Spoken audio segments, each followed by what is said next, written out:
Sewaro and Namaste. स्वागत छ हजुरहरूलाई हाम्रो च्यानलमा। आज चाहिँ म फेरि खानाको मुकबाङ भिडियो लिएर आइरहेछु। आज मैले बङ्गुरको मासु र खाना लिएर आएको छु है। ल हेर्नुहोस्, आज पनि म एक्लै आइरहेको छु। अनि यो रिक्वेस्ट भिडियो चाहिँ हैन दुईजना बहिनीहरूले भन्नुभएको थियो, उहाँहरूको हैन म के अरे उहाँहरूको लागि हो यो, खास गरी अनि अरू भ्युअर्सहरूको लागि पनि है। फेरि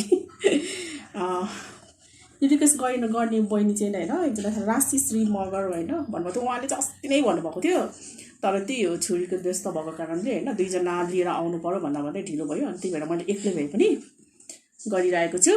राशिश्री मगर बहिनीले बङ्गुरको मासु र हैन अनि रातो दाल लिएर आउनु भनेर भन्नुभएको थियो। अनि उहाँको लागि अनि एकजना बहिनी पनि हुनुहुन्छ प्रमु राई, उहाँले पनि यही बङ्गुरको मासु नै भन्नुभएको थियो र खाना भनेर भन्नुभएको थियो। अनि उहाँको लागि पनि अझ अलि पापड, पोलेको पापड है, यो चाहिँ म पोलेको मात्रै खान्छु त्यही भएर। अनि डल्ले खुर्सानी अनि बङ्गुरको मासु, खाना, दाल। आज एकदमै सिम्पल छ मेरो। ल अब चाहिँ म सुरु गर्नु लागि, हजुरहरू भिडियो हेरेर इन्जोय गर्नु होला। रातो दाल, निसो मुलाको अचार खानु भनेको त बिर्सेछु, ल्याउनै बिर्सेछु। ल मैले चाहिँ सुरु गरेँ है त। ल पहिला चाहिँ हजुरलाई पनि बङ्गुरको मासु, ल अहिले यहीदेखि सुरु गरेँ है त।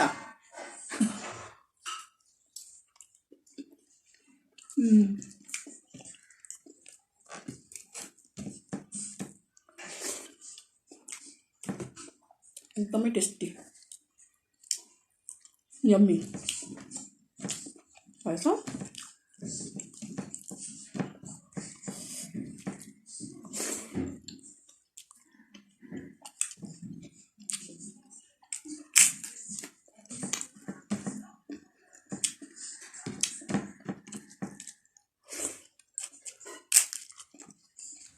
कति धेरैजनाले हामीलाई रिक्वेस्ट गर्नुभएको छ कि छोरी पनि अलिक व्यस्त भएको कारणले, हाम्रो काम भएको कारणले ल्याउनै सकेको छैन क्या। त्यसको लागि सरी। एकजना आसामदेखि पनि मिरा बहिनीले रिक्वेस्ट गर्नुभएको थियो, उहाँको पनि ल्याउनै सकेको छैन।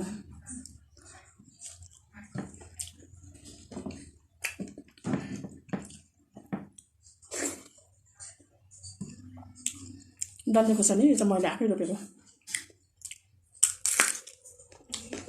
एकदम मिठो छ। फली पनि सँग खान पाइसकेको छु। किनेको भन्दा आफूले रोपेको एकदमै पिरो अनि मिठो।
आजको मासु चाहिँ एकदमै स्पेसल छ है।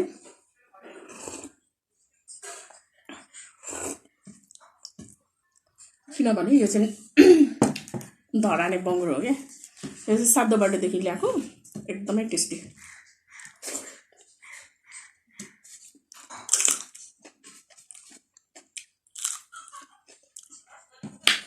हामी बसेको ठाउँमा त पाउँदैन नि त धरानको बङ्गुर, त्यही भएर हामीले चाहिँ यो सातो बाटोदेखि ल्याएको।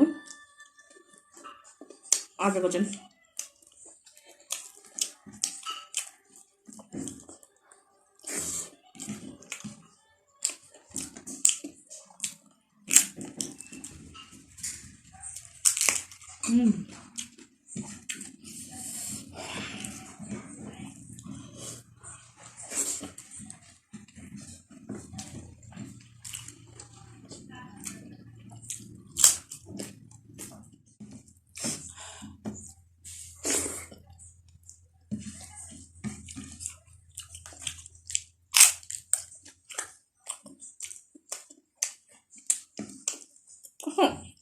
Oxe, chau. Ada apa?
ल म त हजुरहरू आजको मेरो मुकबाङ भिडियो पनि यहीँ सिद्धिसकेको छ।